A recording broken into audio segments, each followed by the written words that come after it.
I think they are. Mauritania's making it out of Group D. Against Angola, against Algeria. I think they are. And I stand on this. Remember, my predictions are always up to par. Let's just say Mauritania, mate. Okay. And my confidence really lies with them. Jessica, Auntie Diski to you, is putting her money on Mauritania. The big question is, and I think only time will tell, as to how far Mauritania makes it in this competition. Let's not forget this is their third consecutive appearance. How many games have they won? Let's start there. Jess is saying this is the year of miracles, where things will change. Yeah, things will change for the island. We'll see.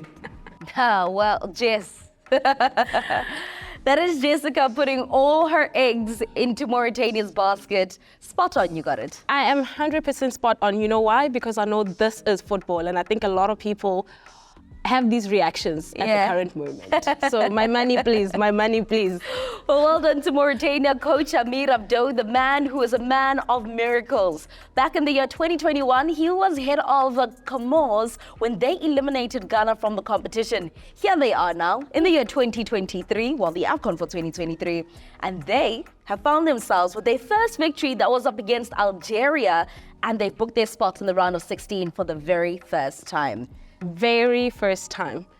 You know what, when you speak about the management, I mean, it's a man that took a risk with his substitutions, taking out two of your forwards, replacing them with attackers, something that you wouldn't do on a normal day, because somebody would have anticipated that after scoring, you'd probably substitute with defenders so we can park the bus. But he was like, I'm going to experiment, and look what the experiment did for him. A country that's mostly populated by desert, has missed a whole lot of editions Afcon. 2010, they withdrew because of funds. And this time around, they're making history, making it for the first time. Absolutely amazing times. Well, a country that has approximately 5 million people. Yeah, this is a country that's on the rise when it comes to Mauritania. Absolutely beautiful sights when they secured that victory up against Algeria.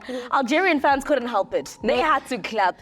They were upset that they had exited the competition, but they gave them a standing ovation. They had to give them a standing ovation because I think it's one of those moments like, like they were not expecting it. And I think for them, it's a very big dent for Algeria. I mean, looking at the group that they were in, they had Angola, they had Burkina Faso, and they had Mauritania. Yeah. A lot of people would have never anticipated or guessed that Algeria will be the team that doesn't make it out of that group stages, especially losing to Mauritania. So I think it was a big, hard one for them to, congratulate them. But I think it's a sad one for them. No one saw that coming. Well, in the round of 16, it's going to be clash of Mauritania and Cape Verde. The Blue Sharks, may I say, that have been absolutely exceptional when it comes to this competition. Cape Verde and Egypt, that is the game that many people will remember. So how much of a task does Mauritania have ahead of them? You know what? I want to be honest. This is the stage and the opportunity for me to be honest. I feel like I was giving them so much hope to at least make it out of the group stages. However, I think the competition gets tougher when you're moving to the last 16. And I mean, playing against Cape Verde, which is a team that came out to 7 points, top of the group, won 2 games, only drew 1. I think they come with all the technical ability, all the players, all the right setups onto the field that I think this is just one, to take home for Mauritania. I definitely think it's going to be a straight and an easy win for Cape Verde. But I mean, congratulations for Mauritania to make it there. This is where I take my L and I'm like, I'm not betting on them again.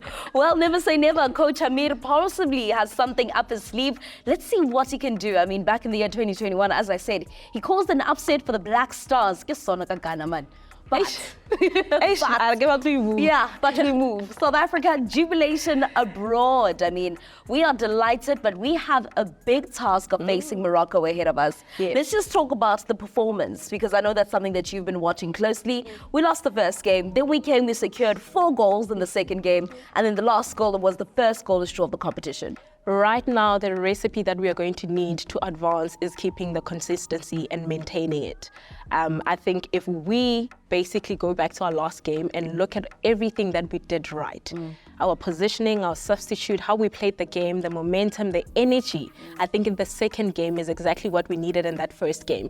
We've been bit once, and we've won another game, and we drew the last game. I think moving forward into a team that we've already played against before, and I mean, we have a bit of an advantage with them, probably by 1 goal. I think we've met Morocco 9 times before and 5 times in this particular tournament. I think if we keep up the consistency in what we did right in the game that we won so beautifully, I think perhaps that could help us. But Morocco is not an easy team to beat as well. But I think you see these 2 giants, I mean, African giants, you know, we've got a lot of players from Mamelodi Sundowns, and then we've got a lot of players from Morocco, and we're non-continental football. It's always a toe-to-toe. But I definitely think South Africa, Banyana, Bafana Bafana, you see, we're always talking about Banyana Banyana. I'm so excited. But I think Bafana Bafana is a different one than the one we usually see. Let's talk about Themba Zwane securing back-to-back Man of the Match awards, right? For his performances consecutively.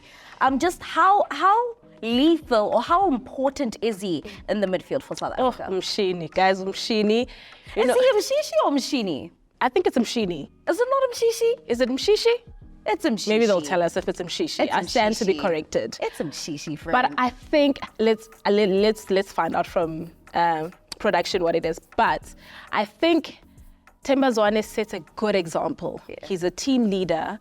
He's somebody that's always available in terms of, you know, assisting and supporting his team.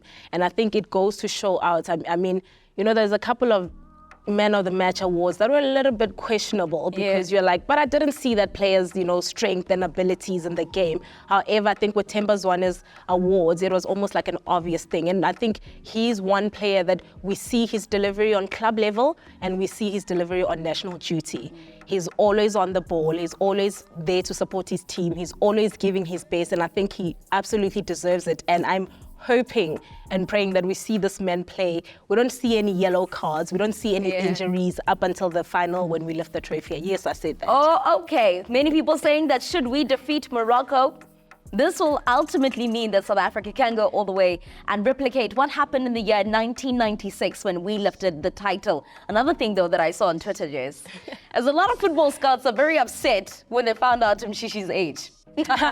Simply because he's over 30. And you know, you just look at me like, time is running out. You should have found him earlier. It's time. You know, but that's where we're going to leave the conversations this week. Hop onto social media, interact with that trivia question.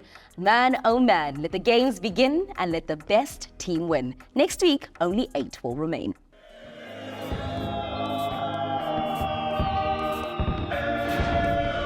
Well, I'm not in Cote d'Ivoire, but one thing that is certain is that nation has a huge sigh of relief. This is after the Elephants slipped their way into the round of 16, and this means that the smoke bombs that are orange, green, and white will continue to fly and fill the air as the Elephants see another day within the competition. Make sure that you interact with us on all social media platforms and you answer the trivia question that we have for you. But for now, though, as I said previously, let the games begin and let the best team win. You and I, let's meet again next week. Goodbye.